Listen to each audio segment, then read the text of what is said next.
जय हिंद डॉक्टर्स।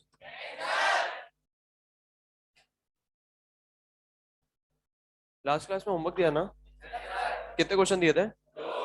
दो क्वेश्चन दिए थे, देना।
ये हो गया था क्या?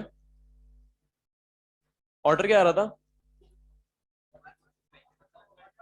ऑर्डर ऑफ रिएक्शन 4 आ रहा था। देख लेते हैं एक बार।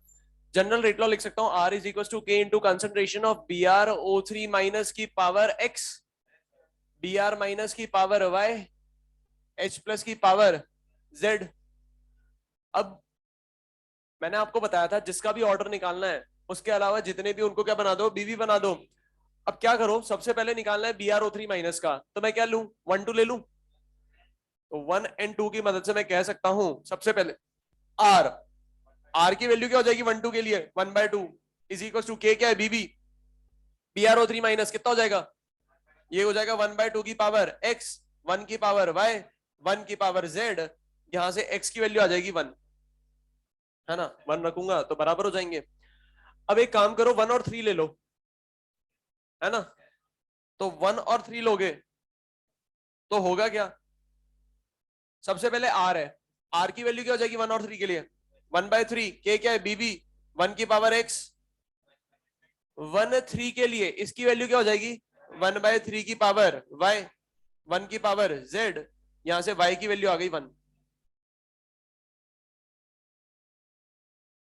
हाँ क्या कह रहे हो, 2 और, बिल्कुल सही कह रहे हो, 2 और 4 ले लो।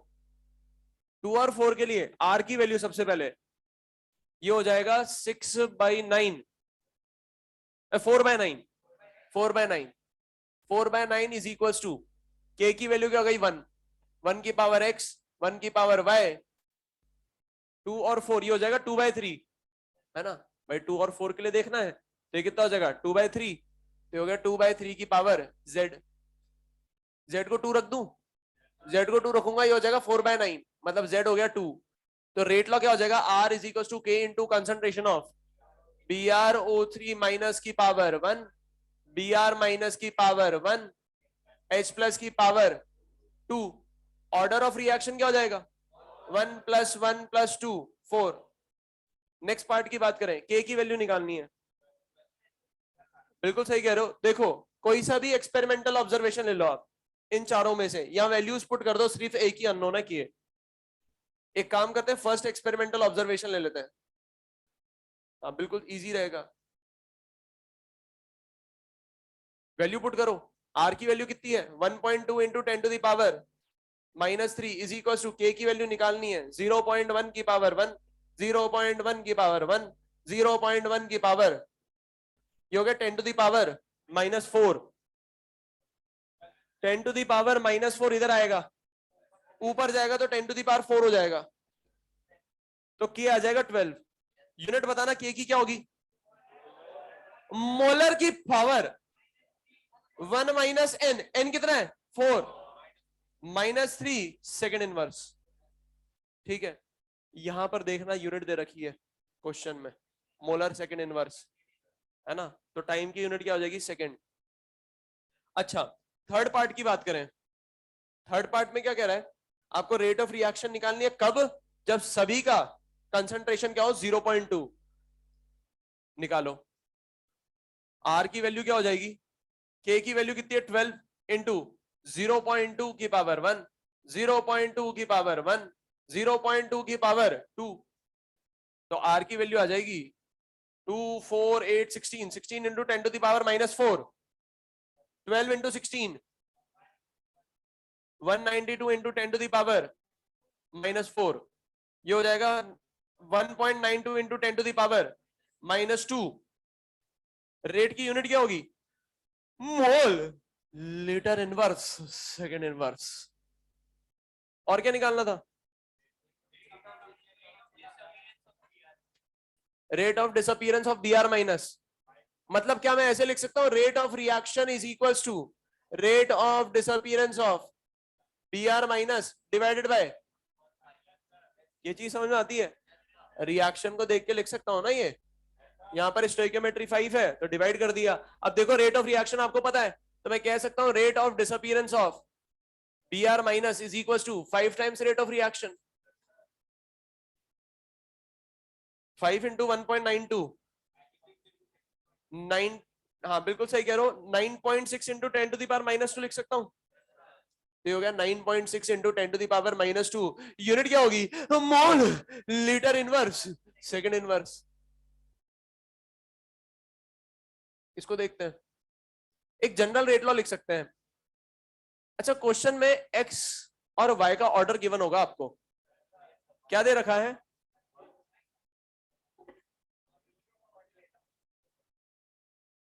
दोनों का मन दे रखा है, तो मैं कह सकता हूं R is equal to K into concentration of x की पावर 1, वाई की पावर 1। क्या करूं, कौन सी लूं, 2 और 3 ले लूं क्या, 2 और 3 ले लिया तो ये भी अननोन ये भी अननोन, गड़बड़ हो जाएगी। 1 और 2 ले लेते पहले, बिल्कुल सही कह रहे हो आप, 1 एंड 2, 1 एंड 2 के लिए आर की वैल्यू क्या हो जाएगी, ये हो जाएगा 12/7। नहीं समझ में आ रहा, कोई बात नहीं, पूरा लिख लेता हूं, ये तो क्या है बीबी, एक्स ये हो जाएगा 0.4 डिवाइडेड बाय ए की पावर 1, वाई क्या है 0.06 डिवाइडेड बाय 0.02 की पावर 1, तो ये कितना हो गया 12/7। ठीक है, तो क्या मैं इसको ऐसे लिख सकता हूं 12/7 is equal to 0.4 by A into 3, तो यहां से बोल सकता हूं ए कितना हो जाएगा, ये 10 हो गया, ये 10 हो गया, तो ये 7/10 हो जाएगा, तो ये आ जाएगा 0.7, यूनिट क्या हो जाएगी मोलर। अब क्या करो, बी निकालना है, 2 3 भी ले सकते हो, है ना, आप बोल रहे हो 1 3 लो तो ले लो, 1 3 के लिए रेट का रेशियो क्या हो जाएगा, ये 3/10 हो रहा है शायद, है ना, बोल दो डायरेक्ट लिख दो 3/10, 3/10 इज इक्वल टू के क्या है बीबी, एक्स की वैल्यू 1 और 3 के लिए, हाँ बिल्कुल सही कह रहे हो 10 हो जाएगा, लिख लेते हैं क्या फर्क पड़ता है, ये हो जाएगा 0.06 डिवाइडेड बाय बी, ये देखो 10 हो गया, है ना, ये 10 इधर जाएगा तो 100 बन जाएगा, 100 इंटू 0.06 6 हो जाएगा, 6 डिवाइडेड बाय 3 2 आएगा, यही आ रहा है ना, तो बी कितना आ जाएगा 2 मोलर।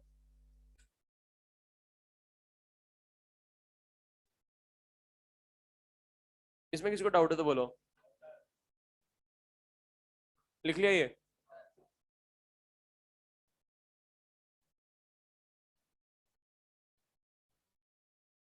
हाँ बिल्कुल, आप चाहो तो पता है इन दोनों को भी ले सकते हो, इन दोनों को भी ले सकते हो आप, कहीं कोई दिक्कत नहीं है। इसका ऑर्डर पता है, इसका ऑर्डर पता है, इन दोनों को भी ले सकते हो आप। पर अपन पता है ऐसे क्यों कर रहे हैं, डायरेक्ट वैल्यू आ जाए। बहुत बार ऐसा होता है कि सपोज करो थोड़ी देर के लिए सिर्फ यही 3 डेटा गिवन है ना, सिर्फ ये 3 डेटा गिवन है, तो दिख नहीं रहा कहीं कोई कुछ बन रहा हो। अगर मैं यहां पर 1 ये बोल देता हूं 1 2 3, तो 1 और 3 को लूं, 1 और 3 को लूं, तो यहां पर तो ये तो कैंसिल आउट हो जाएगा, ये भी कैंसिल आउट हो जाएगा, z आ जाएगा। पर अगर दूसरी कोई और लेता हूं, सपोज करो इन दोनों को लेता हूं, तो फिर यहां पर एक्सप्रेशन बनेगा, है ना, फिर बनेगा एक्सप्रेशन। और z की वैल्यू आपको पता है, तो एक एक करके पुट करनी पड़ेगी फिर अपन को, फिर बनेगा। पर अपन चाहते हैं कि जो भी अपन ले, जो भी सेलेक्ट करें, उसके उससे एक का तो ऑर्डर आ जाए, इसलिए वाला अपन देखते हैं कि कहां पर वो बराबर हो रही है वैल्यूज। ठीक है,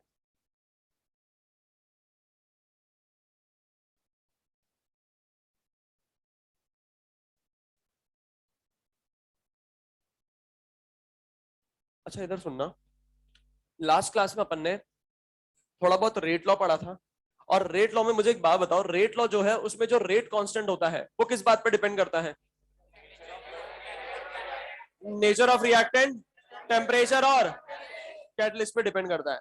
उसके बाद अपन ने देखा था ऑर्डर ऑफ रिएक्शन। मुझे तो एक बात बताओ, ऑर्डर एक्सपेरिमेंटल क्वांटिटी है थ्योरेटिकल?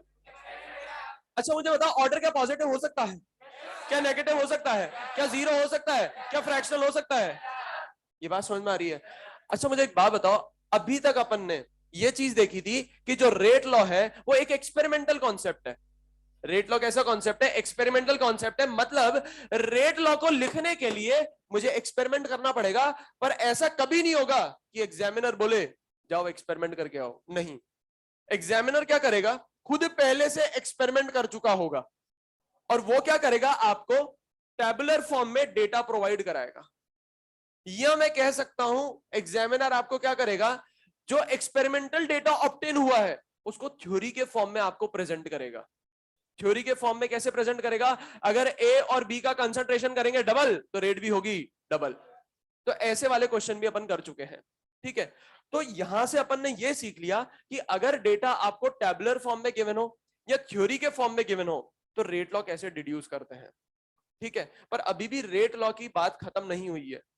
एग्जामिनर अब आपको क्या करेगा, कुछ टर्मिनोलॉजीज देगा, है ना। जरूरी नहीं है हमेशा ये डेटा आपको प्रोवाइड कराएगा थ्योरेटिकल फॉर्म में, टेबुलर फॉर्म में। अब एग्जामिनर क्या करेगा, आपको हिंट के फॉर्म में कुछ टर्मिनोलॉजीज देगा। क्वेश्चन में क्या करेगा, हिंट देगा। अब हिंट कैसे देगा, टर्मिनोलॉजीज के फॉर्म में। उन टर्मिनोलॉजीज को अपन को फिगर आउट करना है, और उनकी मदद से रेट लॉ डिड्यूस करना है बिना एक्सपेरिमेंट करे। ठीक है, ये अपन क्या कर रहे हैं, पता है रेट लॉ एक एक्सपेरिमेंटल कॉन्सेप्ट है, एक्सपेरिमेंट तो डेफिनेटली करना ही पड़ता है, पर कुछ टर्मिनोलॉजीज को पता करने पर अपन डायरेक्टली क्या कर सकते हैं, रेट लॉ निकाल सकते हैं। ठीक है, अब अपन को क्या करना है, वो सारी टर्मिनोलॉजीज देखनी है और उनको फिगर आउट करना है कि उनकी मदद से अपन कैसे रेट लॉ डिड्यूस करते हैं। ठीक है, तो सबसे पहले टर्मिनोलॉजी की बात करें तो फर्स्ट टर्मिनोलॉजी जो अपन को पढ़नी है वो है मॉलिक्यूलैरिटी। मॉलिक्यूलैरिटी ये मिटा दूं पूरा?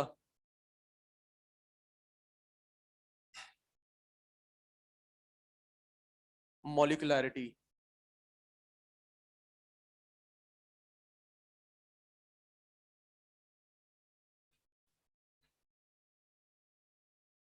अब मॉलिक्यूलैरिटी की बात करें तो मॉलिक्यूलैरिटी को मैं सिंपल लैंग्वेज में डिफाइन करने की कोशिश करूं तो मैं ऐसे कह सकता हूं, किसी पर्टिकुलर रिएक्शन में कुल मिला के जितने भी रिएक्टिंग स्पीशीज पार्टिसिपेट कर रहे हैं उससे अपन बोलते हैं मॉलिक्यूलैरिटी।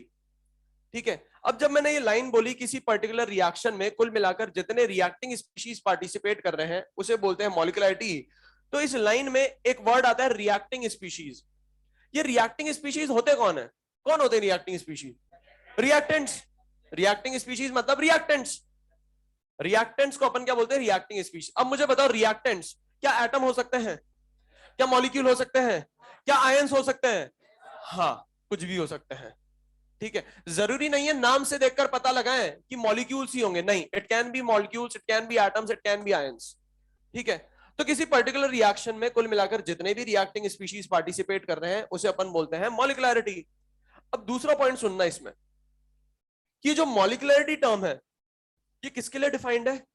ये सिंपल रिएक्शंस के लिए डिफाइंड है।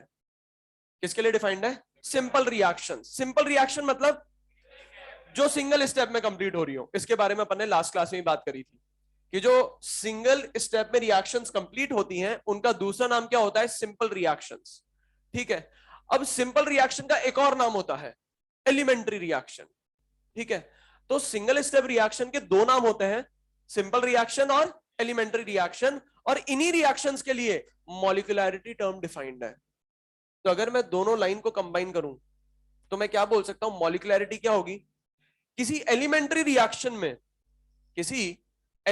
रिएक्शन में कुल मिलाकर जितने रिएक्टिंग स्पीशीज पार्टिसिपेट कर रहे हैं उसे मॉलिक्युलैरिटी बोलते हैं। ये बात समझ में आ रही है? लिखना इसमें it is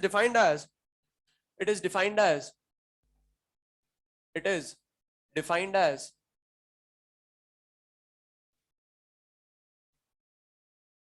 total number of reacting species. It is defined as total number of reacting species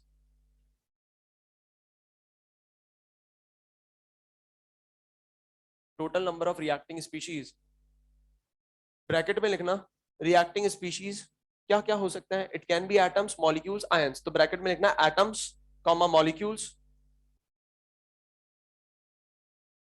और आयंस, ब्रैकेट क्लोज।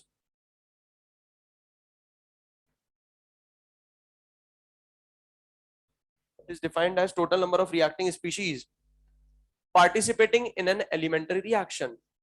ब्रैकेट के बाद लिख लेना participating in an elementary reaction.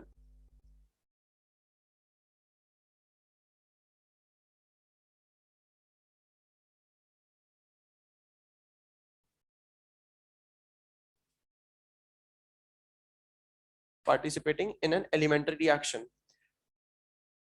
ठीक है। अच्छा, ये लिखना मत, एक और डेफिनेशन में लिखवाऊंगा भी।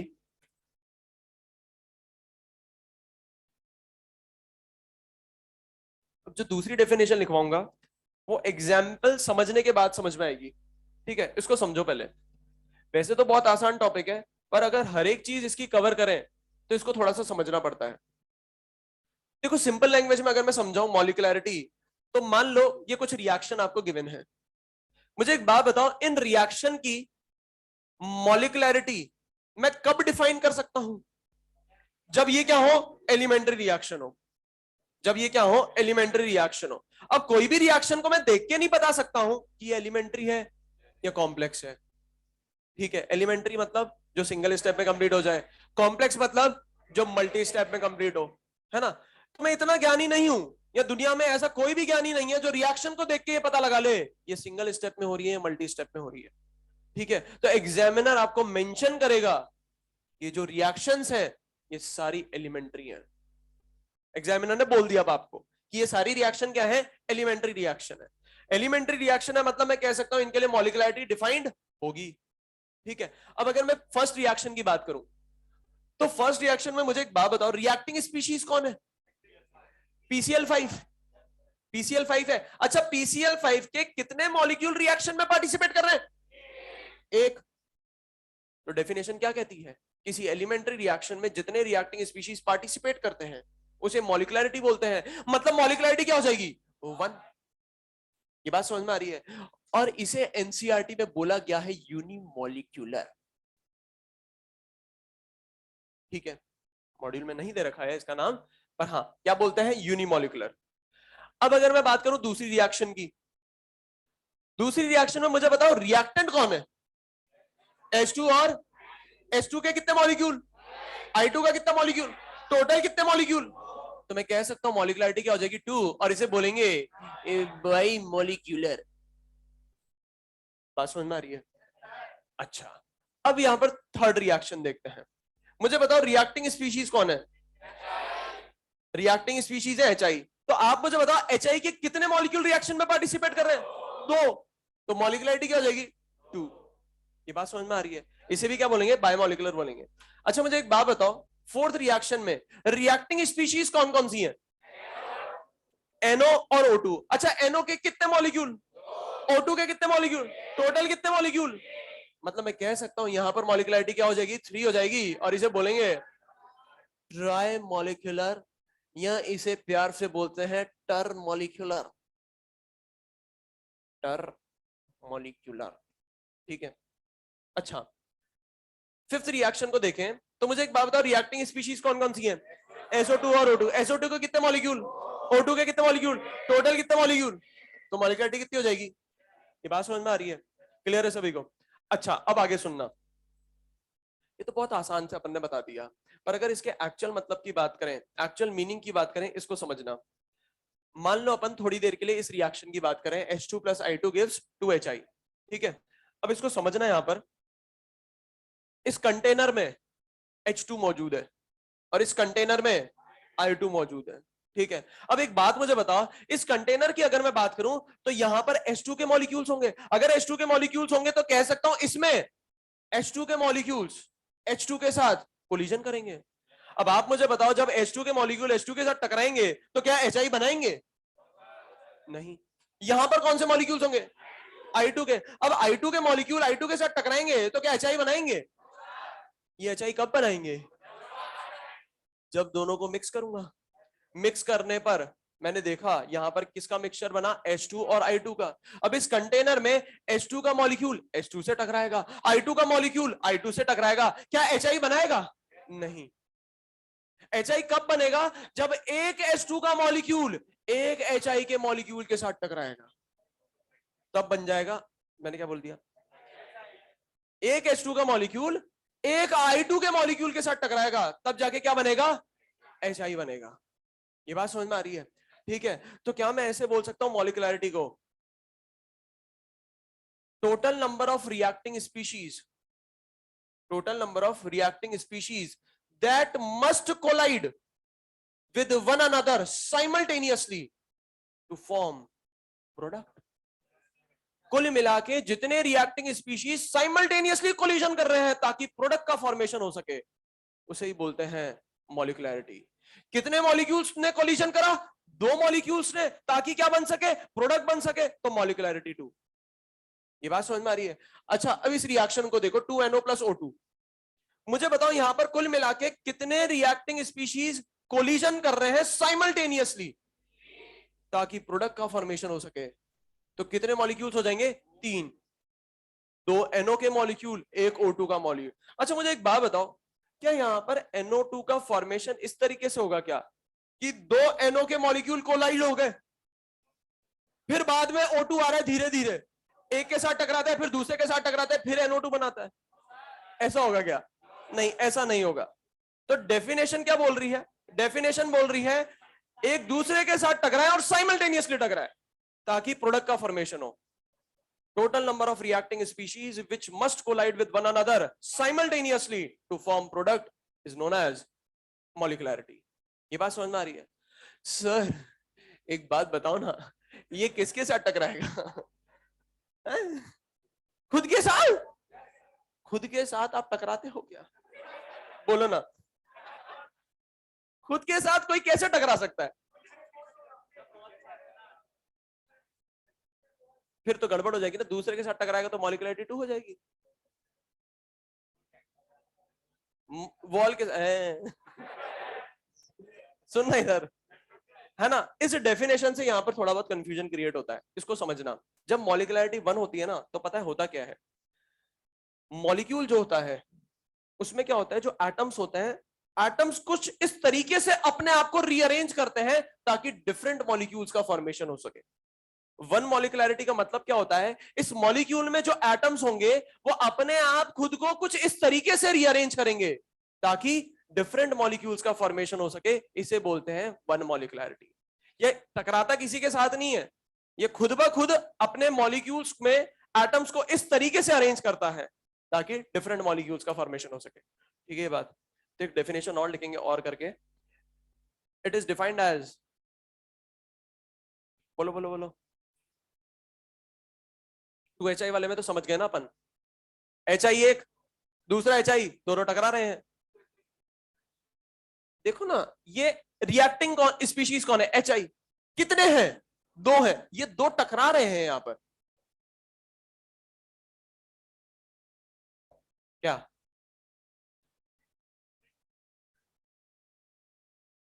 डिफरेंट स्पीशीज कहां बोला? कहां? रिएक्टिंग स्पीशीज बोला है, डिफरेंट स्पीशीज थोड़ी ना बोला। ठीक है, अब यहां पर तो एक ही है, तो एक क्या करता है, एक मॉलिक्यूल जो है वो अपने एटम्स को, इस मॉलिक्यूल में एटम होंगे, वो अपने एटम्स को कुछ इस तरीके से अरेंज करता है ताकि डिफरेंट मॉलिक्यूल्स का फॉर्मेशन हो सके। ठीक है, सिर्फ ये वन मॉलिकुलरिटी में दिक्कत आती है, 2 3 4 में तो आप समझ ही जाओगे, है ना। इसमें लिखना, it is defined as total number of reacting species, total number of reacting species is defined as total number of reacting species that must collide, that must collide with one another, that must collide with one another simultaneously, that must collide with one another simultaneously,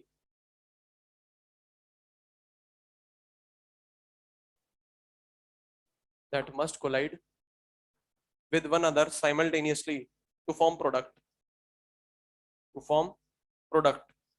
ये पांचों reaction लिखो फटाफट, मैं points dictate करूंगा फिर, फटाफट लिखो।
लिख लिया?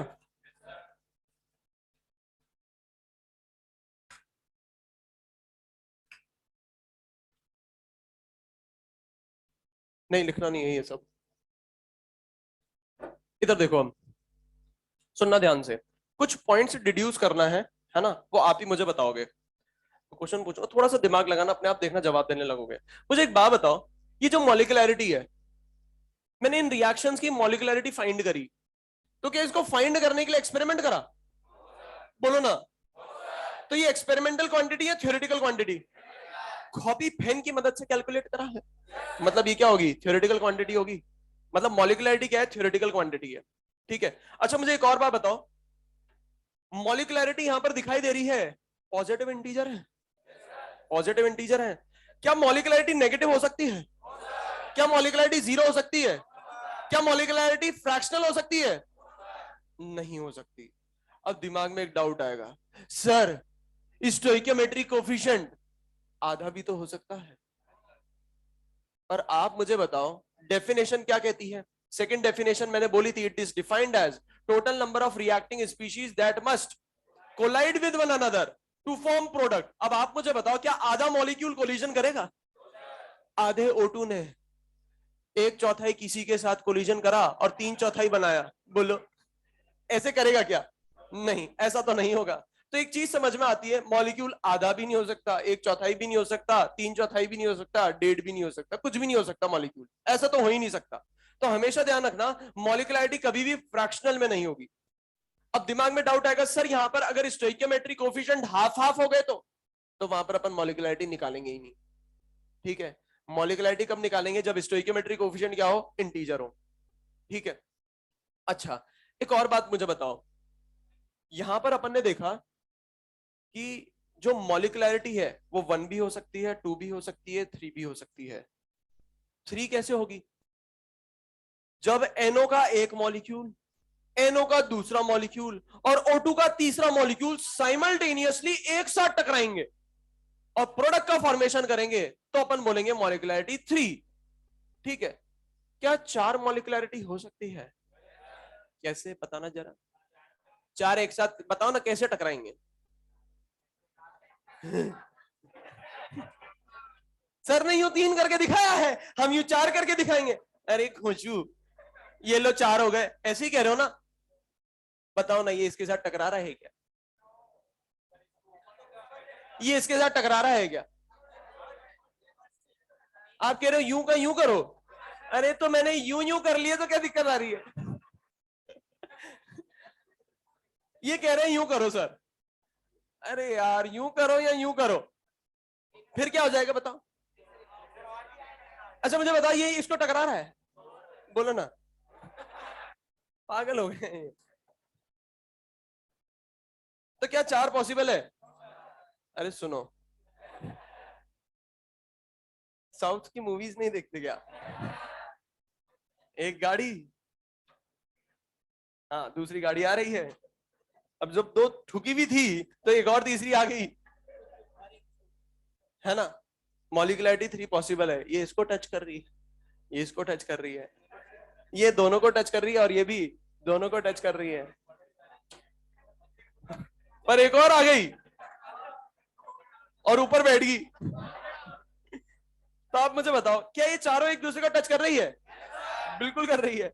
ये ऊपर वाली तीनों को टच कर रही है, ये काली वाली तीनों को टच कर रही है, नीली वाली तीनों को टच कर रही है। मतलब मॉलिकुलैरिटी 4 हो सकती है नहीं हो सकती?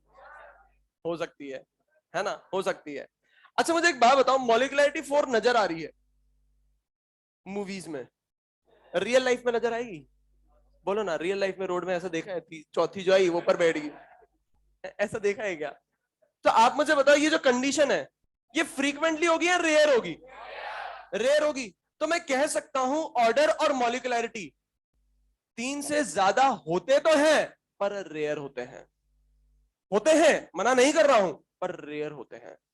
अब आप मुझे एक जवाब देना, अगर 4 मॉलिक्यूल्स के टकराने की जो टेंडेंसी है वो रेयर है, इनकी प्रोबेबिलिटी जो है वो रेयर है, तो 4 मॉलिक्यूल्स अगर कम टकराएंगे तो प्रोडक्ट का फॉर्मेशन ज्यादा या कम? अगर प्रोडक्ट का फॉर्मेशन होगा कम तो रिएक्शन की रेट भी होगी। ये बात समझ में आती है? क्लियर है बात सभी को? ठीक है। ये कुछ रिएक्शन दी थी मैंने लास्ट क्लास में। अरे अभी ही सॉल्व करा था इस क्वेश्चन को। ये H प्लस ऊपर था बस, और कुछ नहीं था। H प्लस को मैं नीचे ले आया और रिएक्शन को मैंने बैलेंस कर दिया। ये दिया था ना मैंने। और याद करो, इसका रेट लॉ आप ही ने लिखा था। क्या लिखा था rate law? R is equal to K into concentration of BrO3 minus की पावर वन Br माइनस की पावर वन H प्लस की पावर। देखो ना, ऑर्डर 4 होता है, होता है पर रेयर होता है। ये बात समझ में आ रही है? ठीक है, क्लियर है यहां तक?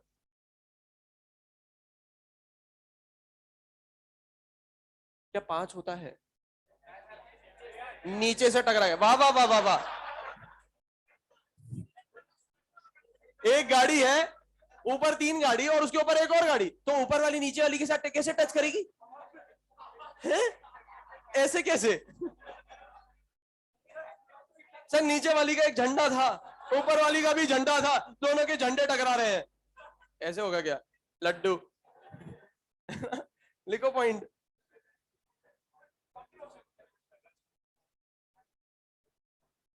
पॉइंट लिखो।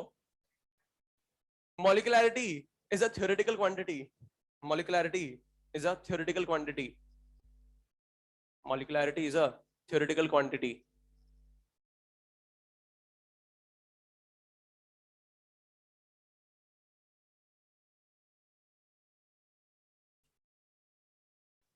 नेक्स्ट पॉइंट लिखना, it can be integer. It can be, it कौन है यहां पर? हाँ, it can be integer, bracket में लिखना 1,2,3 टक टक टक टक। पता है ना क्या करते हैं? हाँ, समझदार हो मतलब आप। It can be integer, bracket में 1,2,3 bracket close, but it can not be, but it can not be negative, comma zero और fractional, but it can not be negative, comma zero और फ्रैक्शनल। ठीक है, नेक्स्ट पॉइंट लिखो, मॉलिक्युलैरिटी और order, मॉलिक्युलैरिटी और order greater than, molecularity और order greater than 3 is very rare, molecularity और order greater than 3, greater than 3 is very rare, molecularity or order greater than 3 is very rare, because chances of effective collision of, because chances of effective collision, because chances of effective collision, because chances of effective collision of more than 3 molecules, because chances of effective collision of more than 3 molecules simultaneously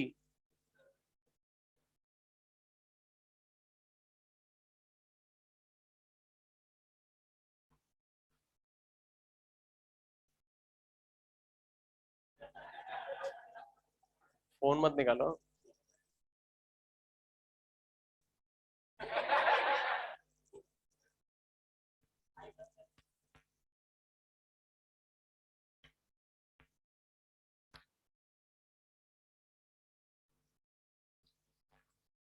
because chances of effective collision of more than 3 molecules simultaneously at same instant of time, simultaneously at same instant of time,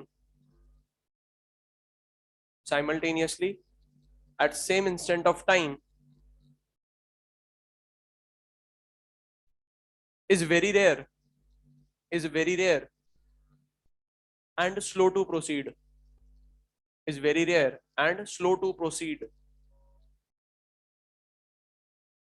तो इस point का मतलब क्या है कि order और मॉलिक्युलैरिटी 3 से ज्यादा क्या होती है, रेयर होती है।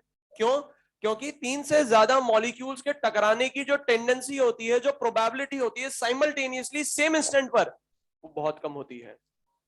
अब अगर इनकी टेंडेंसी बहुत कम होती है तो रिएक्शन की रेट भी क्या होती है, कम होती है। ठीक है यहां तक। अब यहां पर ऑल्दो मैंने 2 एग्जाम्पल कोट करे हैं,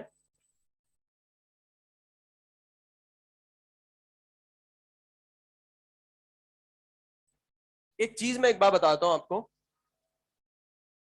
एक चीज ध्यान रखना कि ये 2 एग्जाम्पल आपको याद नहीं रखने हैं, एक्सेप्शन मत देखो फिर पता नहीं क्या करने बैठ जाओगे, याद ही कर बैठोगे इसको, इसको एग्जाम्पल ही रहने दो। ये दोनों एग्जाम्पल आपको याद नहीं रखने हैं, ये दोनों एग्जाम्पल सिर्फ मैंने इसीलिए लिखवाए हैं कि मैं आपको ये बता सकूं कि ऑर्डर और मॉलिक्युलैरिटी 3 से ज्यादा होती है।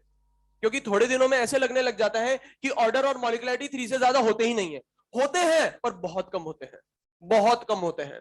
अब यहां पर अगर मैं देखूं, इस एग्जाम्पल की बात करूं, तो यहां पर ऑर्डर कितना है, 4, मतलब 3 से ज्यादा होता है, पर पॉसिबिलिटीज जो होती है वो कम होती है। ज्यादा दिमाग मत लगाना यहां पर, है ना, और कुछ नहीं कह रहा हूं मैं, सिर्फ क्या दिखा रहा हूं, यहां पर ऑर्डर क्या है, 4 है। ठीक है, अब अगर मैं यहां पर बात करूं इस रिएक्शन की, तो इस रिएक्शन के बारे में मैं थोड़ी देर बाद बात करूंगा, इसको यहीं पर रहने देते हैं। बस ये ध्यान रखो, यहां पर जो ऑर्डर होता है वो 2 होता है।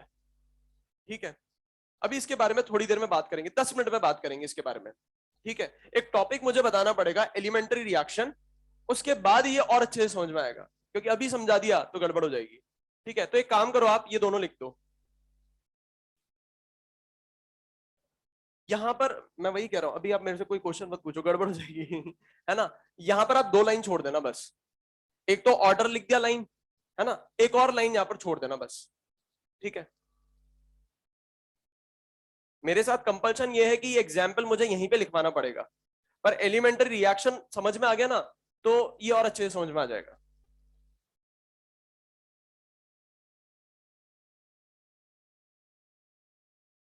अभी के लिए बस ये दो एग्जाम्पल आप कॉपी कर लो, इसके बारे में अच्छे से बात करेंगे अपन, 10 मिनट में बात करेंगे।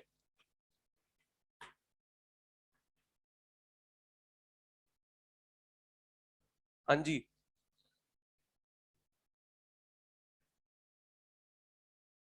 एक कंसिडर करेंगे। मैंने आपको बोला ना, अगर आपको मॉलिक्युलरिटी निकालना है, ये बोला था मैंने, तो स्टोइकियोमेट्रिक कोफिशिएंट फ्रैक्शनल नहीं होगा, होगा ही नहीं।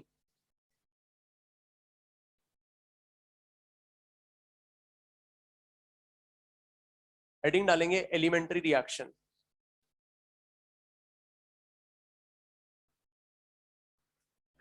ये वाला एग्जाम्पल आपके एनसीईआरटी का है ना, मॉड्यूल में नहीं दे रखे हैं दोनों एग्जाम्पल, ये एनसीईआरटी का एग्जाम्पल है, और ये एग्जाम्पल अभी आपने निकाला था, ताकि और अच्छे से आपको कॉन्फिडेंस आ सके कि हाँ हमने अपने हाथों से ऑर्डर 4 निकाला है। ठीक है, हेडिंग लिखेंगे एलिमेंट्री रिएक्शन। मुझे एक बात बताओ, ये एलिमेंट्री रिएक्शन कौन होती है? वो रिएक्शन जो सिंगल स्टेप में कंप्लीट हो जाए, उन्हें क्या बोलते हैं अपन? Elementary reaction. अच्छा, एलिमेंट्री रिएक्शन का एक और नाम होता है सिंपल रिएक्शन। ठीक है, एक और नाम क्या होता है? Simple reaction. तो एलिमेंट्री रिएक्शन में लिखेंगे अपन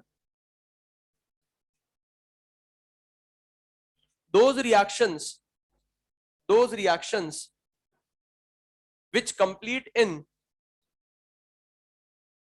single step, those reactions which complete in single step,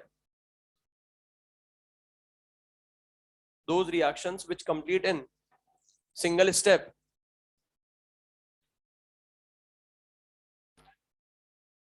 those reactions which complete in single step are known as elementary reactions, are known as elementary reactions.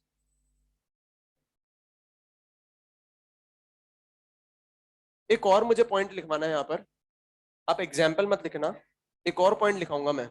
ठीक है, मैं अभी पॉइंट इसलिए नहीं लिखवा रहा हूं क्योंकि मैं खुद चाहता हूं कि वो पॉइंट आप मुझे बताओ, है ना। तो यहां पर मैं क्या कर रहा हूं, एक एग्जाम्पल ले रहा हूं। मान लो मैंने एक हाइपोथेटिकल रिएक्शन ले ली, A + 2B gives C, और आपको बोल दिया गया है ये क्या है? एलिमेंट्री रिएक्शन है। ये क्या है? एलिमेंट्री रिएक्शन है, मतलब सिंगल स्टेप में कंप्लीट हो रही है। इसका मतलब क्या है? ये जो रिएक्टेंट है ये डायरेक्टली प्रोडक्ट में कन्वर्ट हो रहे हैं विदाउट फॉर्मिंग एनी इंटरमीडिएट। ठीक है, अच्छा, अब मुझे एक बात बताओ, ये रिएक्शन है, हाइपोथेटिकल रिएक्शन है, एलिमेंट्री रिएक्शन है। एलिमेंट्री रिएक्शन मतलब सिंगल स्टेप में कंप्लीट होने वाली रिएक्शन है। तो मैं क्या चाहता हूं, इस रिएक्शन के लिए रेट लॉ लिखना चाहता हूं। तो रेट लॉ क्या हो जाएगा? R = K into concentration of A की पावर X, B की पावर Y। मुझे पता है रेट लॉ क्या होता है, रेट ऑफ रिएक्शन का एक्सप्रेशन होता है, किसके टर्म्स में लिखते हैं? कंसंट्रेशन ऑफ रिएक्टेंट के टर्म्स में लिखते हैं। दो रिएक्टेंट नजर आ रहे थे, लिख दिया। ठीक है, अब एक बात मुझे बताओ, एलिमेंट्री रिएक्शन के लिए X की वैल्यू क्या होगी? 1। कैसे? याद, बिल्कुल सही कह रहे हो आप, याद करो, मैंने आपको बताया था सिंगल स्टेप रिएक्शन के लिए जब अपन रेट लॉ लिखते हैं, उस रेट लॉ में जो एक्सपोनेंट्स होते हैं वो स्टोइकियोमेट्री के बराबर हो जाते हैं, और इसे ही अपन क्या बोलते हैं? लोमा। ये बात समझ में आ रही है? तो सिंगल स्टेप रिएक्शन के लिए अगर रेट लॉ लिखना है तो उसका लोमा लिख दो। रेट लॉ किसके बराबर हो जाएगा? लोमा के बराबर हो जाएगा। ये लोमा लोमा बोल रहे हो, क्या है लोमा? Law of mass action. ठीक है, तो मैं कह सकता हूं सिंगल स्टेप रिएक्शन के लिए अगर आपको रेट लॉ लिखना है तो रेट लॉ में जो एक्सपोनेंट्स होते हैं वो किसके बराबर हो जाएंगे? इनके स्टोइकियोमेट्री कोफिशिएंट के बराबर हो जाएंगे। तो ए का स्टोइकियोमेट्री कोफिशिएंट कितना है? 1, तो ये आ गया 1। बी का स्टोइकियोमेट्री कोफिशिएंट कितना है? 2, तो ये आ गया 2, और ये हो गया रेट लॉ। ठीक है, या मैं ऐसे सिंपल लैंग्वेज में बोल दूं, एलिमेंट्री रिएक्शन के लिए क्या लिख दो? लोमा लिख दो। ये बात समझ में आ रही है? अब अगर सपोज करो एग्जामिनर आपको बोल देता है फॉर एन एलिमेंट्री रिएक्शन, तो आप मुझे बताओ उस रिएक्शन के लिए क्या डेटा प्रोवाइड कराने की जरूरत है? क्या एक्सपेरिमेंटल ऑब्जर्वेशन प्रोवाइड करने की जरूरत है? क्या टेबुलर फॉर्म में डेटा प्रोवाइड करने की जरूरत है? नहीं। बोल दिया ना एलिमेंट्री रिएक्शन, ये क्या है? एक टर्मिनोलॉजी है। देखते ही पता करना है कि उस रिएक्शन के लिए क्या लिखना है, अपन को लोमा लिखना है। ये बात समझ में आ रही है? अच्छा मुझे फटाफट जवाब देना। यहां पर अगर मैं ए की बात करूं तो ए का ऑर्डर क्या है? ए का ऑर्डर क्या है? 1। बी का ऑर्डर क्या है? ओवरऑल ऑर्डर क्या हो जाएगा? ओवरऑल ऑर्डर हो जाएगा 1 + 2 = 3। ये बात समझ में आ रही है? अच्छा मुझे एक बात बताओ, एलिमेंट्री रिएक्शन के लिए क्या मॉलिक्युलरिटी डिफाइंड होती है? होती है नहीं होती है? तो आप मुझे बता सकते हैं इसकी मॉलिक्युलरिटी क्या होगी? तो मॉलिक्युलरिटी क्या हो जाएगी? मॉलिक्युलरिटी, ये कहां से चीटिंग करके बताया आपने? यहां से? कहां से देखा? यहां पर दिखाई दे रहा है दो रिएक्टेंट है, ए और बी। ए के कितने मॉलिक्यूल? एक। बी के कितने मॉलिक्यूल? दो। टोटल कितने मॉलिक्यूल? ये बात समझ में आ रही है? अच्छा, जब इतना समझ में आ रहा है तो एक मैं रियलिस्टिक एग्जांपल लेता हूं। H2 + I2 gives 2HI, और बोल दिया गया है ये एलिमेंट्री रिएक्शन है। ये क्या है? Elementary reaction. अब आप मुझे बताओ, इस रिएक्शन का क्या रेट लॉ लिख सकते हैं? तो बताओ ना कैसे लिखेंगे? R = K × concentration of H2 की पावर 1 × कंसंट्रेशन ऑफ I2 की पावर। ये 1 कहां से लिखा? Stoichiometric coefficient of H2 and I2 respectively. ठीक है। अच्छा मुझे बता सकते हो ऑर्डर क्या होगा? कहां से देख के बता रहे हो? 1 + 1 2। मुझे बताओ मॉलिक्युलरिटी। अच्छा मॉलिक्युलरिटी कहां से बताई? स्टोइकियोमेट्रिक कोएफिशिएंट देख 2। अच्छा मुझे एक बात बताओ ना, एलिमेंट्री रिएक्शन के केस में क्या बात है, मैंने पूछा ही नहीं, आपने पहले ही बता दिया। एलिमेंट्री रिएक्शन के केस में अपन कह सकते हैं ऑर्डर हमेशा किसके बराबर होगा? मॉलिक्युलरिटी के बराबर होगा। क्योंकि आप खुद देखो, ये ऑर्डर आप कहां से देख के बता रहे हो? यहां से। और ये आ कहां से रहा है? यहां से। और ये भी कहां से आ रहा है? यहीं से आ रहा है। बात समझ में आ रही है ना कहां से आ रहा है? बहुत अच्छी बात है।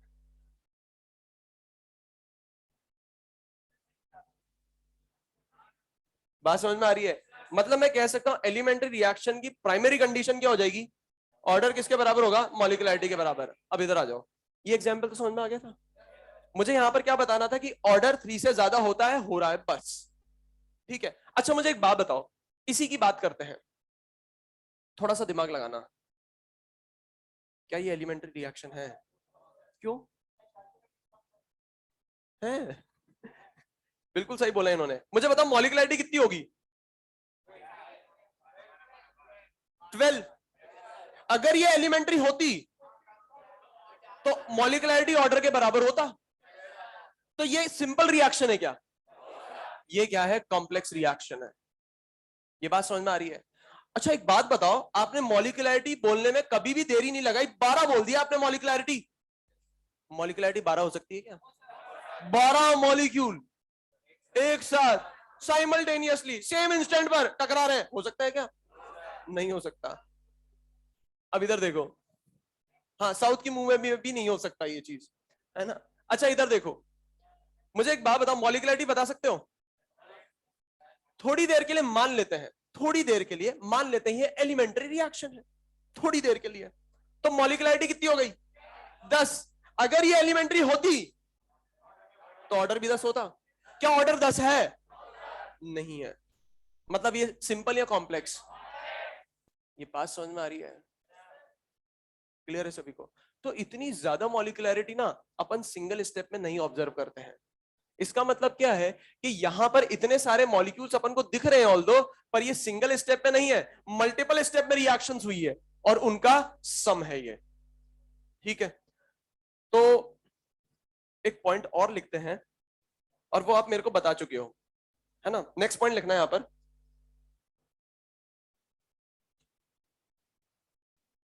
For elementary reaction, for elementary reaction, for elementary reaction, comma, exponents in rate law expression, exponents in rate law expression for elementary reaction comma exponents in rate law expression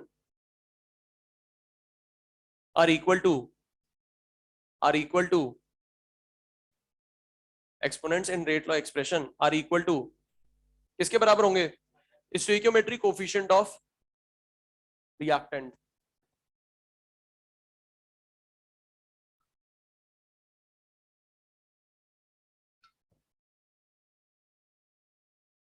stoichiometry coefficient of reactant. ठीक है, फटाफट दोनों example copy करो फटाफट।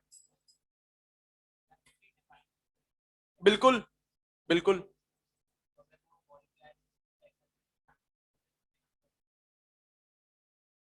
नहीं, बताऊंगा भी।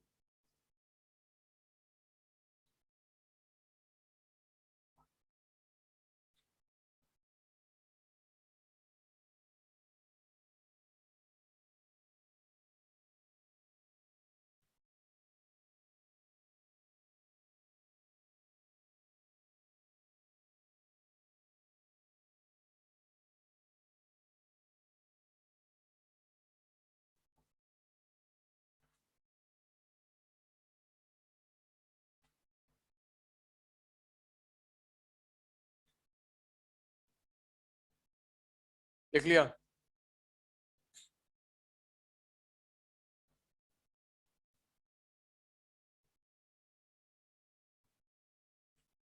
Second point अपन ने लिखा था for elementary reaction exponents in rate law expression are equal to stoichiometry coefficient of reactant. ये मिटा रहा हूं मैं, तो लिख ही लिया होगा आपने।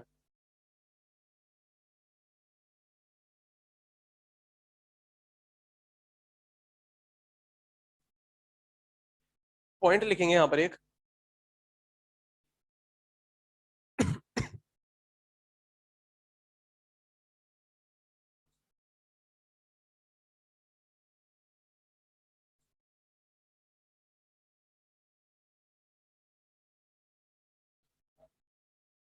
इसमें लिखना in elementary reaction,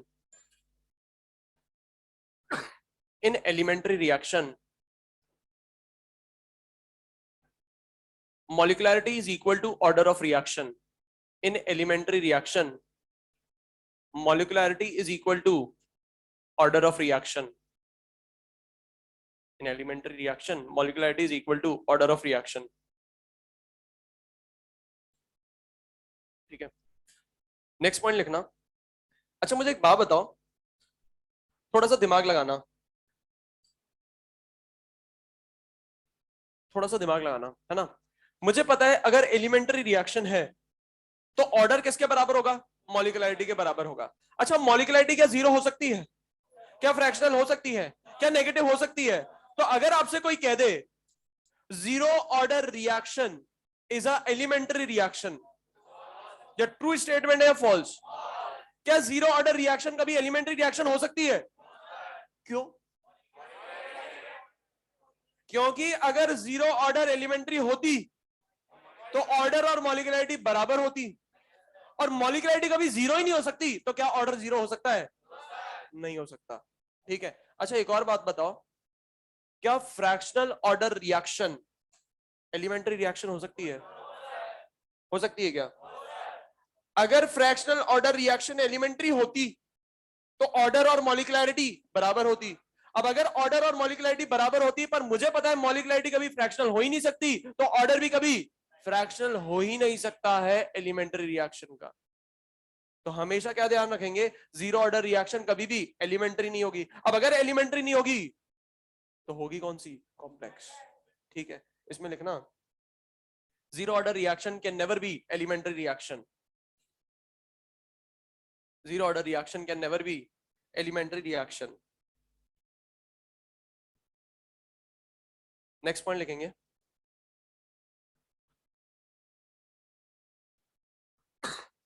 next point लिखेंगे for elementary reaction, for elementary reaction fractional order is, for elementary reaction fractional order is not possible.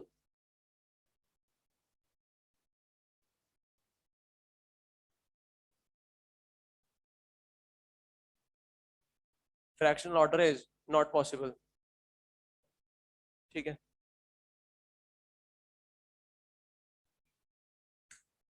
Next है कॉम्प्लेक्स रिएक्शन। ठीक है, अच्छा मुझे एक बात बताओ, अगर मैं कॉम्प्लेक्स रिएक्शन की बात करूं तो क्या ऐसा जरूरी है कि हमेशा दुनिया में सारी वही रिएक्शन होती है जो सिंगल स्टेप में हो? नहीं, ऐसी भी बहुत सारी रिएक्शन होती है जो मल्टीपल स्टेप में जाके खत्म होती है ना? तो मैं कह सकता हूं जरूरी नहीं है रिएक्शंस एलिमेंट्री ही हो। और कौन सी रिएक्शंस हो सकती है? Complex reaction. कॉम्प्लेक्स रिएक्शन भी बहुत सारी टाइप की होती है, consecutive reaction, parallel reaction, reversible reaction, ये सारी क्या होती है? कॉम्प्लेक्स रिएक्शंस होती हैं। ठीक है, तो कॉम्प्लेक्स रिएक्शन कौन सी होंगी? वो रिएक्शंस जो मल्टी स्टेप में कंप्लीट हो उन्हें बोलते हैं कॉम्प्लेक्स रिएक्शन। या मैं ऐसे कह दूं, वो रिएक्शन जो more than one elementary step में कंप्लीट हो। More than one elementary step का मतलब क्या होता है? More than one single step में कंप्लीट हो, है ना? तो उन्हें क्या बोलते हैं? कॉम्प्लेक्स रिएक्शन बोलते हैं। अच्छा एक काम करना, एलिमेंट्री रिएक्शन में डेफिनेशन जो लिखी थी आपने, लिखी थी ना definition, those reactions which complete in single step are known as elementary reaction slash करके लिखना सिंपल रिएक्शन, स्लैश करके इसका दूसरा नाम लिखना सिंपल रिएक्शन।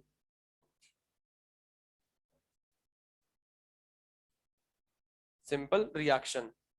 ठीक है, अब कॉम्प्लेक्स रिएक्शन की डेफिनेशन लिखिए आप।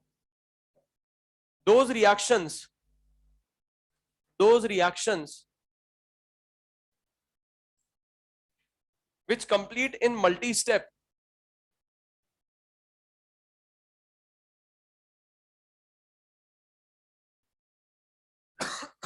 those reactions which complete in multi step or in more than one elementary step,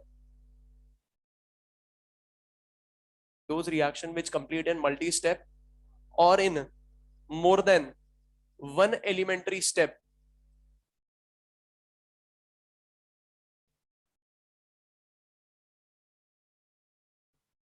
or in more than one elementary step are known as complex reactions, are known as complex reactions।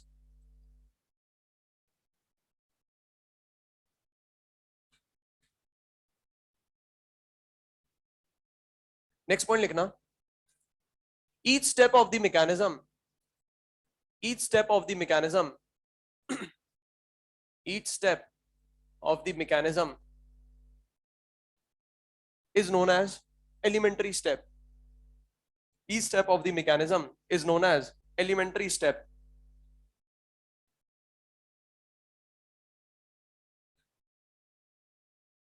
Next point लिखेंगे, for complex reaction, for complex reaction comma, for complex reaction comma, molecularity of each step of the mechanism, for complex reaction comma,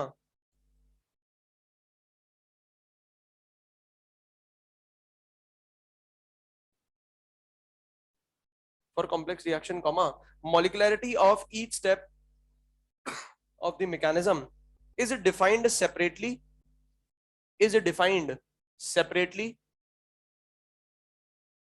is defined separately,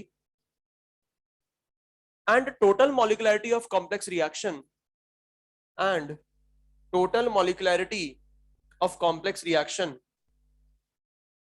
and total molecularity of complex reaction is meaningless, and total molecularity of complex reaction is meaningless।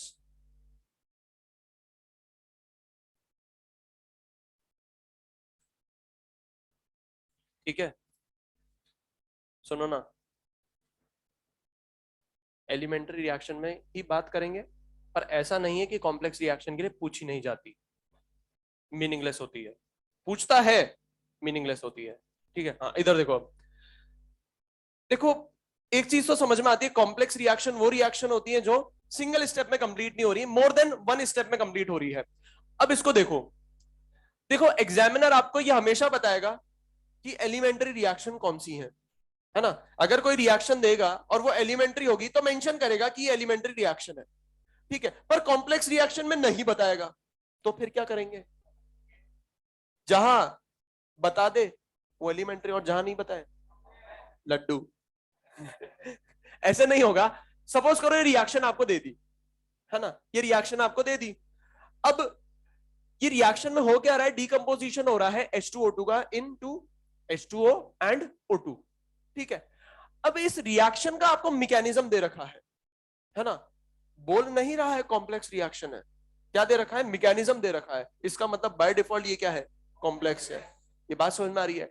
किसी reaction का अगर आपको mechanism दे दिया जाए, मतलब ये क्या है? कॉम्प्लेक्स रिएक्शन है। ठीक है, अब इसको थोड़ा सा और डिटेल में समझते हैं। रिएक्टेंट कौन है? H2O2। प्रोडक्ट देखें तो H2O है और O2 है।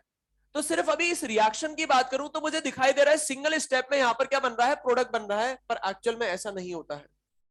ये जो रिएक्टेंट है, ये जो रिएक्टेंट है, ये मल्टीपल स्टेप में जाकर डिजायर्ड प्रोडक्ट का फॉर्मेशन करते हैं। क्या करते हैं? डिजायर्ड प्रोडक्ट का फॉर्मेशन करते हैं। कैसे? मल्टीपल स्टेप में जाके। ठीक है, अब मल्टीपल स्टेप में रिएक्शन कैसे हो रही है इसको समझना। रिएक्टेंट में H2O2 कितने? 2। तो एक H2O2 डिकम्पोज होता है H2O और O में।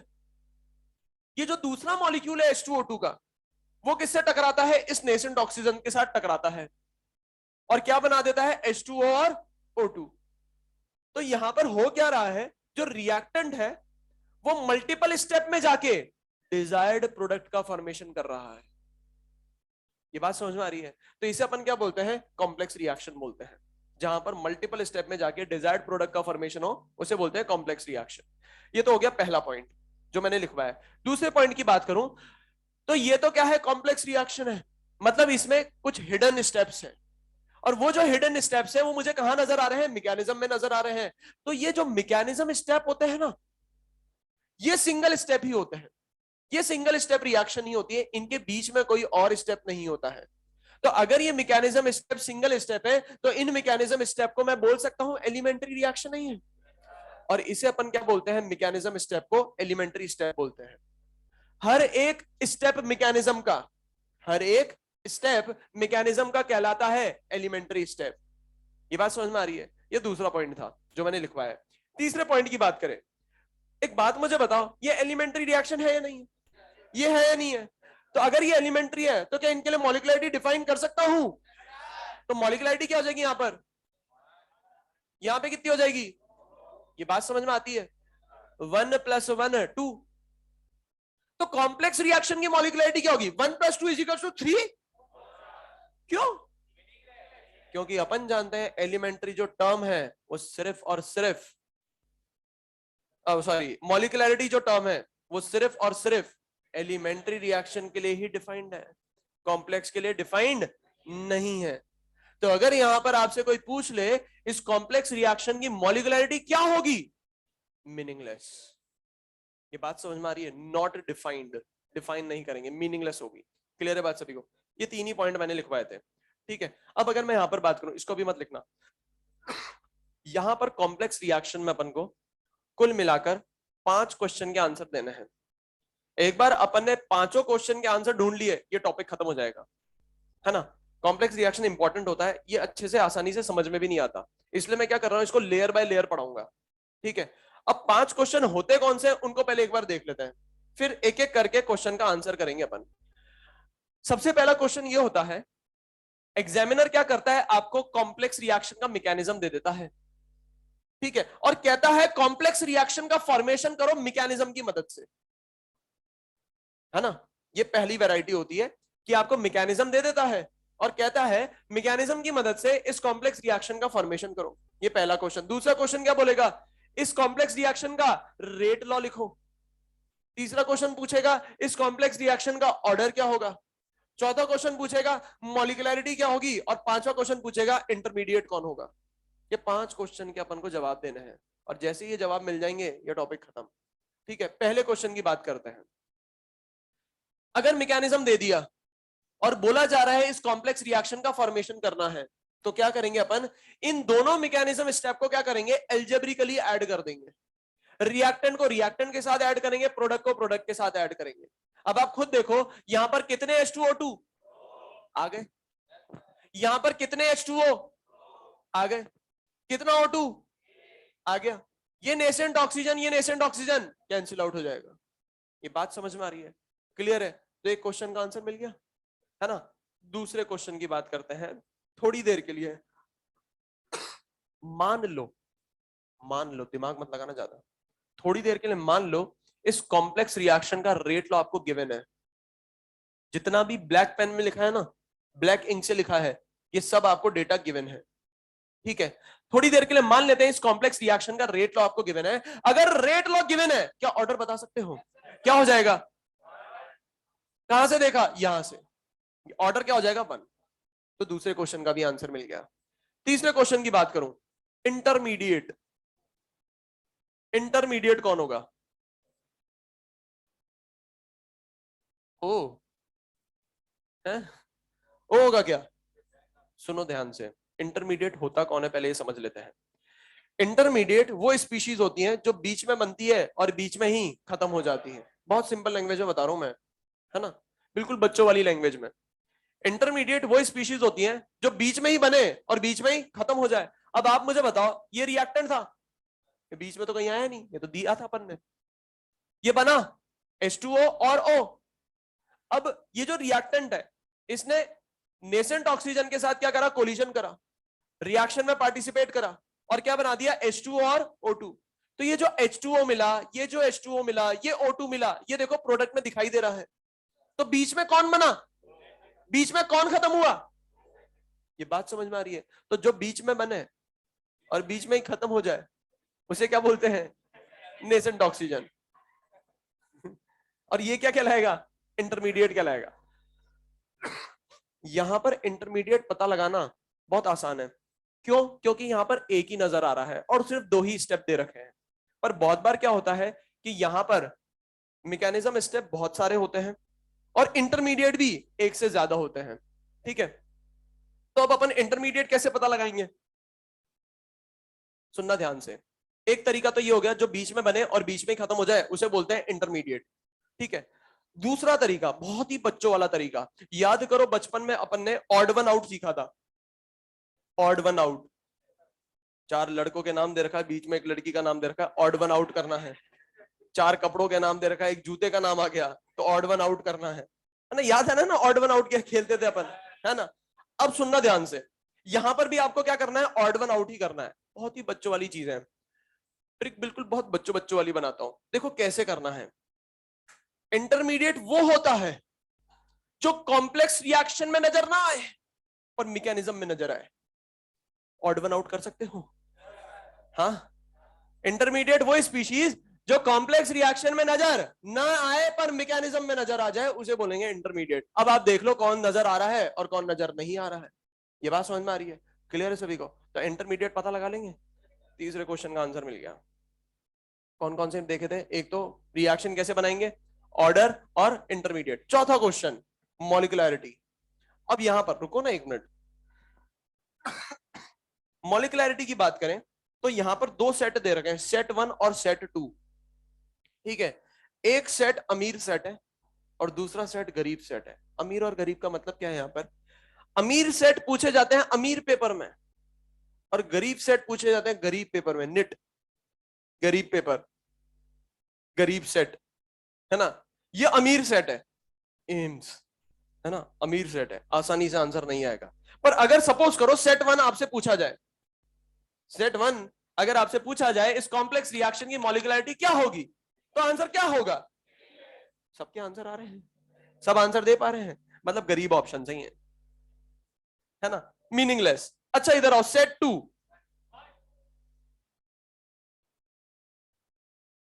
जीरो 1 3 भी आ रहा है, ओहा। अच्छा किसी ने इसको जोड़ लिया होगा। अच्छा किसी को तो ये लग रहा होगा सर आंसर तो मीनिंगलेस होना चाहिए, तो क्वेश्चन ही गलत है, ऑप्शन में ही नहीं है मीनिंगलेस। आधे से ज्यादा तो बोनस के लिए रुके रहेंगे, है ना। अच्छा किसी को लग रहा है 0, किसी को लग रहा है 1, किसने बोला भी था 2 भी बोल रहे हैं और 3 भी बोल रहे हैं। आंसर होगा 1। सुनना ध्यान से, इसलिए बोला था ये अमीर ऑप्शन है, सब आंसर नहीं दे पाते हैं। सुनना ध्यान से, देखो अगर मैं बात करूं, जब आपको मीनिंगलेस ऑप्शन में नजर आ जाए टिक करो, आगे बढ़ो। पर अगर ऑप्शन में मीनिंगलेस नजर नहीं आ रहा है, मतलब एग्जामिनर आपके साथ क्या कर रहा है, जबरदस्ती कर रहा है। एग्जामिनर क्या कर रहा है, जबरदस्ती कर रहा है और कह रहा है मॉलिक्युलरिटी निकालो, है ना। दिख रहा है क्या मॉलिक्युलरिटी? नहीं दिख रहा, मतलब जबरदस्ती पे उतर आया। अब जब जबरदस्ती पे उतर आएगा तो चिल्लाना मत कि चिल्लाना नहीं है वहां पे कि बोनस बोनस नहीं, चिल्लाना नहीं है। क्या करना है, ऑर्डर के बराबर मॉलिक्युलरिटी पुट कर देना। ये क्या कर रहे हो, क्या चबा रहे हो बैठ के यार इधर तो अगर मीनिंगलेस नजर नहीं आया ऑप्शन में तो क्या करना, ऑर्डर के बराबर ऑर्डर के बराबर मॉलिक्युलरिटी पुट कर देना। बात समझ में आ रही है, क्लियर है? देखो एक बार ऐसा क्वेश्चन पूछा गया था, इसलिए ये वाला सेट भी मैंने क्रिएट करा है।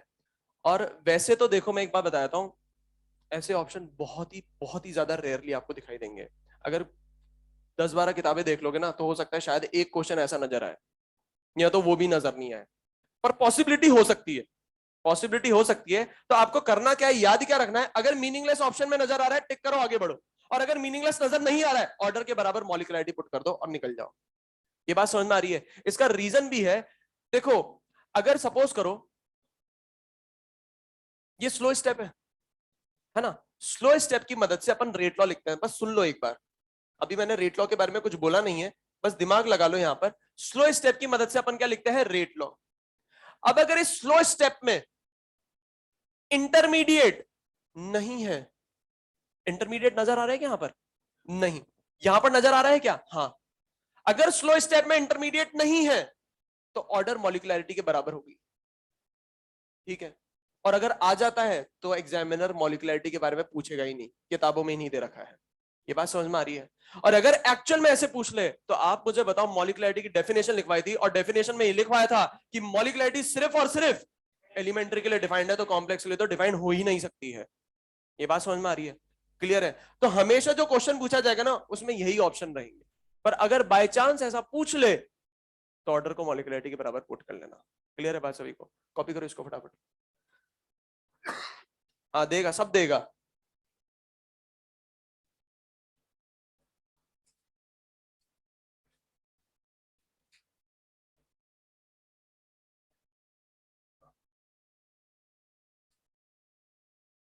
फटाफट कॉपी करो।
लिख लिया?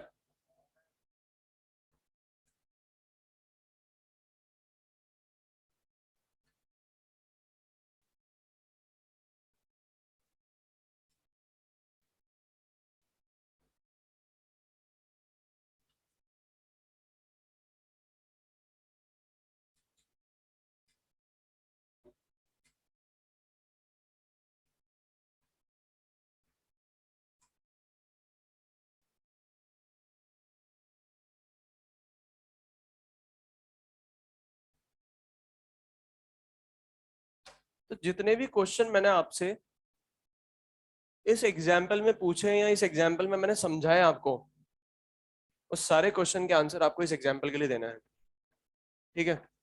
एक बार देख लो इधर, फिर लिखना और दोनों को एक साथ लिख देना। फिर पहला क्वेश्चन मैंने पूछा था आपसे कि अगर मैकेनिज्म दे रखा है क्या कॉम्प्लेक्स रिएक्शन का फॉर्मेशन कर सकते हो?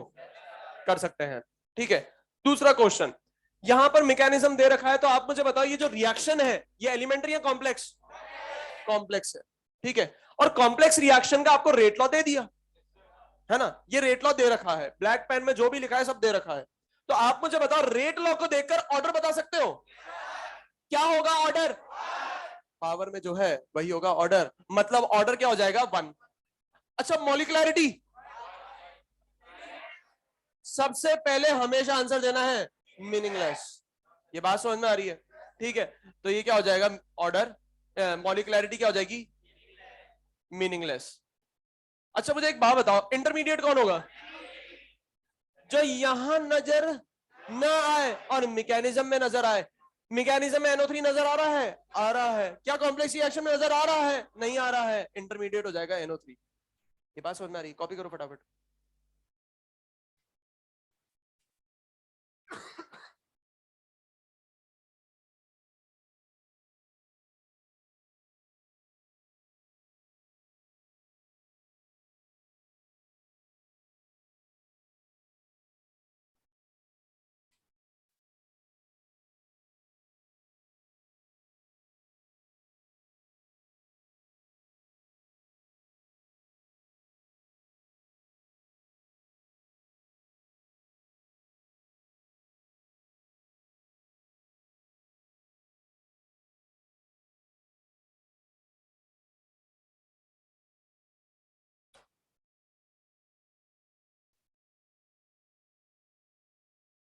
लिख लिया?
शायद एनसीईआरटी में टॉपिक ही नहीं है।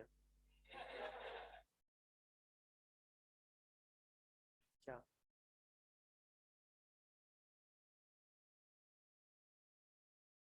हाँ हाँ दे रखा है, उसमें यही चीज है बिल्कुल। लाइन दे रखी है पर इतना ज्यादा एक्सप्लेनेशन नहीं दे रखा है एनसीईआरटी में। अगर ऐसे बात करना ना, ये रेट लॉ कैसे लिखेंगे, वैसा कुछ भी नहीं दे रखा है, सिर्फ लाइनें दे रखी हैं और कुछ नहीं दे रखा है। मीनिंगलेस।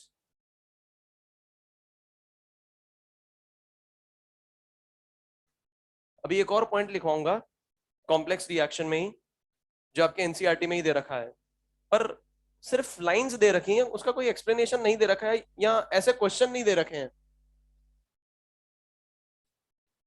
लिख लिया? ये पॉइंट लिखेंगे एक,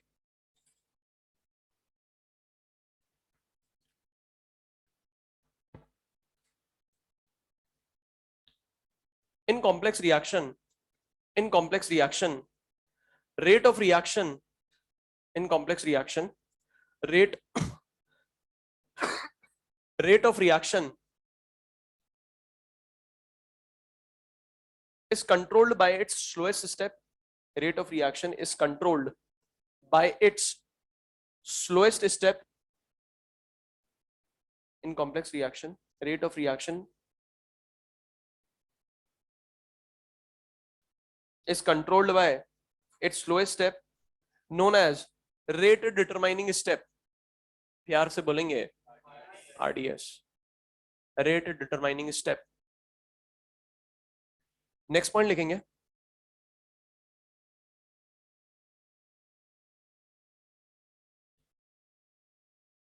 in rate law expression, in rate law expression in rate law expression for complex reaction, in rate law expression for complex reaction,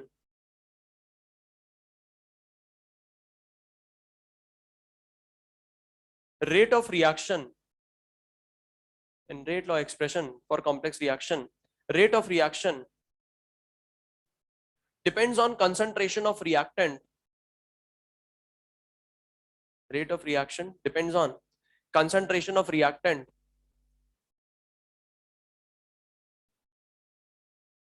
in rate law expression for complex reaction.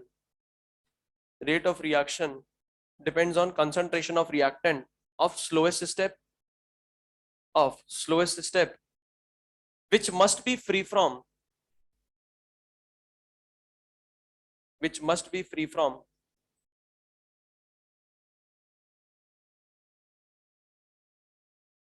intermediates, which must be free from intermediates. सुनना ध्यान से, मुझे एक बात बताओ, ये complex reaction है, ये क्या है? कॉम्प्लेक्स रिएक्शन है, ठीक है। अब इस कॉम्प्लेक्स रिएक्शन की रेट मुझे फाइंड करनी है ना? या मैं ऐसे कह दूं, इस कॉम्प्लेक्स रिएक्शन के लिए मुझे रेट लॉ लिखना है, क्योंकि रेट लॉ और कुछ नहीं, रेट ऑफ रिएक्शन का एक्सप्रेशन होता है। तो अगर इस कॉम्प्लेक्स रिएक्शन के लिए मुझे रेट लॉ लिखना है, मैं कह सकता हूं इस कॉम्प्लेक्स रिएक्शन के लिए मुझे रेट फाइंड करनी है, और इस कॉम्प्लेक्स रिएक्शन की रेट किस बात पे डिपेंड करेगी? इनके मैकेनिज्म स्टेप्स पे डिपेंड करेगी, है ना? ये होगा तभी तो ये होगी। ये बात समझ में आ रही है? मैं कह सकता हूं इसकी रेट किस बात पे डिपेंड करेगी? इनके मैकेनिज्म स्टेप्स पे डिपेंड करेगी। याद करो, फास्ट रिएक्शन बताई थी आपको। फास्ट रिएक्शन में आप मुझे बताओ टाइम ऑफ कंप्लीशन क्या होता था? 10 to the minus 16 to 10 minus 14 second. क्या कैलकुलेट कर सकते हैं? पलक झपकने से पहले ही रिएक्शन खत्म हो जाएगी। मतलब ये तो इतनी तेजी से होगी कि पता ही नहीं चलेगा कि हुई भी थी क्या, है ना? ठीक है। अगर बात करें स्लो स्टेप की, स्लो स्टेप मतलब मॉडरेट रिएक्शन, स्लो स्टेप मतलब मॉडरेट रिएक्शन। मॉडरेट रिएक्शन में टाइम ऑफ कंप्लीशन क्या होता है? मिनट्स और आवर्स। तो आप मुझे बताओ, इन रिएक्शन का जो टाइम ऑफ कंप्लीशन है, इसके रिस्पेक्ट में नेग्लेक्ट कर सकता हूं? बोल सकता हूं ऐसा? कुछ ज्यादा फर्क पड़ेगा क्या? नहीं पड़ेगा। मतलब कह सकता हूं स्लो स्टेप की रेट निकाल लो, रिएक्शन की रेट आ जाएगी। बोल सकता हूं ऐसा? ठीक है, ये बात समझ में आ रही है? अच्छा, अब एक बात सुनना, इसको अपन थोड़ा सा और कंटिन्यू करेंगे, पर एक चीज समझ में आ गई कि स्लो स्टेप की रेट निकाल लो, क्या आ जाएगी? रिएक्शन की रेट आ जाएगी। ठीक है। अब यहां पर इस रिएक्शन की बात करूं तो स्लो स्टेप कौन सा नजर आ रहा है? ये वाला नजर आ रहा है, ठीक है। ये जो स्लो स्टेप है, ये सिंगल स्टेप है या कॉम्प्लेक्स रिएक्शन है? सिंगल स्टेप रिएक्शन है। अगर ये सिंगल स्टेप रिएक्शन है तो आप मुझे बताओ, सिंगल स्टेप का आप क्या रेट लॉ लिख सकते हो? पक्का? अच्छा, कैसे लिखेंगे? लोमा लिख देंगे। क्या लिख देंगे अपन? लोमा लिख देंगे। अब एक बात मुझे बताओ, स्लो स्टेप है, ठीक है, लोमा लिखो ना इसका। क्या लिखूंगा?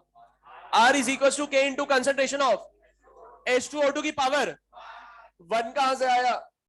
Stoichiometric coefficient. ये बात समझ में आ रही है? चेक कर लो, यही लिखा था। बात समझ में आ रही है? अगर यहां पर देखें, यहां पर अगर अपन देखें तो स्लो स्टेप कौन सा है, फर्स्ट या सेकंड? फर्स्ट है। रेट लॉ लिख दे फर्स्ट का। क्या हो जाएगा? R is equal to K into concentration of N2O5 की पावर 1। सुनो, रुको तो सही। ये बात समझ में आ रही है? क्लियर है बात सभी को? ठीक है। अभी एक पॉइंट और लिखवाया था इसके बाद मैंने, सुनना ध्यान से। जो रेट लॉ होता है, जो रेट लॉ होता है कॉम्प्लेक्स रिएक्शन का, उसको अपन किसकी मदद से लिखते हैं? स्लो स्टेप की मदद से लिखते हैं। पर ध्यान क्या रखना है, उसमें इंटरमीडिएट नहीं होना चाहिए। अब आप मुझे बताओ, इस रेट लॉ में क्या इंटरमीडिएट है? क्या ये सही रेट लॉ होगा? बिल्कुल सही है। इस रेट लॉ में क्या इंटरमीडिएट है? नहीं है। क्या ये सही रेट लॉ होगा? बिल्कुल है। अगर होता तो उसको हटाना पड़ता। ये बात समझ में आ रही है? अब मेरे को नेक्स्ट लेक्चर में ये बात याद दिलाना कि मुझे एक स्टोरी सुनानी है, पहली चीज, ठीक है? ऑल्दो मैंने यहाँ पर अभी स्टोरी इसलिए नहीं सुनाई, पहले स्टोरी सुनानी चाहिए थी फिर ये बताना चाहिए था, पर अगर स्टोरी सुनाता तो ये नहीं बता पाता और फिर नेक्स्ट लेक्चर में मुझे पूरा भरना पड़ता। ये चीज समझ में आ गई ना, है ना? इसी पर बेस्ड एक और एग्जाम्पल करेंगे अपन स्टोरी के बाद, ठीक है? वो स्टोरी एक बार समझ में आ गई तो कॉम्प्लेक्स रिएक्शन का रेट लॉ भी आपको समझ में आ जाएगा अच्छे से, है ना? अब एक काम करो, नेक्स्ट लेक्चर में ये भी बताना कि मुझे इंटरमीडिएट बताना है कैसे डिफाइन करते हैं। इंटरमीडिएट मैंने बोल तो दिया था, पर अपनी लैंग्वेज में लिख लेना, उसको लिख लोगे क्या अपने आप या मैं लिखवाऊं? तो नेक्स्ट क्लास में मुझे बता देना, है ना? अब आप क्या बोल रहे हो बताइए।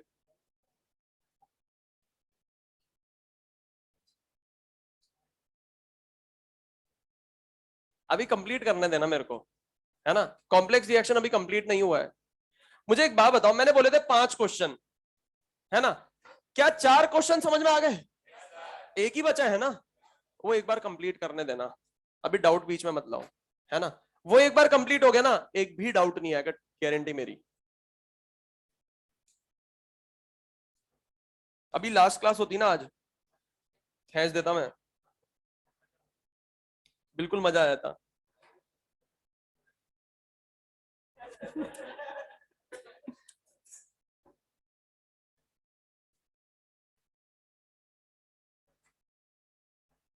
Thank you.